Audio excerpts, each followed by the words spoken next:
বসন্তের ছুটির সময় বইপত্র সরিয়ে রেখে ফুলের সৌন্দর্য উপভোগ এবং প্রেম করার আহ্বান জানিয়েছে চীনের একটি উচ্চশিক্ষা প্রতিষ্ঠান। বুধবার 18 March Sichuan south West vocational college of aviation তাদের অফিসিয়াল উইচ্যাট অ্যাকাউন্টে এক বিজ্ঞপ্তির মাধ্যমে 1 থেকে 6 এপ্রিল পর্যন্ত এই বিশেষ ছুটির থিম হিসেবে ফুলের দেখা ও রোম্যান্স উপভোগ করার বিষয়টি ঘোষণা করেছে।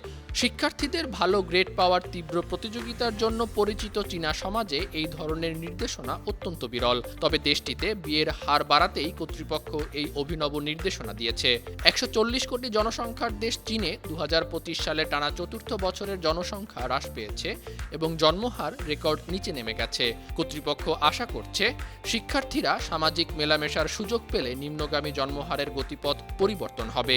এই কারণে চীনের নীতি নির্ধারকরা এখন পরিবার গঠন এবং সন্তান লালন পালনের জন্য উপযুক্ত পরিবেশ তৈরিতে সবচেয়ে বেশি গুরুত্ব দিচ্ছেন। চীনের প্রখ্যাত জনতাত্ত্বিক বিশেষজ্ঞ এবং trip.com-এর সহ প্রতিষ্ঠাতা জেমস লিয়াং সরকারের এই উদ্যোগকে স্বাগত জানিয়েছেন। তিনি মনে করেন, সন্তান লালন পালনের জন্য পর্যাপ্ত সময় এবং অর্থের প্রয়োজন আছে। এমন উদ্যোগ তরুণ প্রজন্মকে উৎসাহিত করবে। আন্তর্জাতিক ডেস্ক, বাংলা টিভি।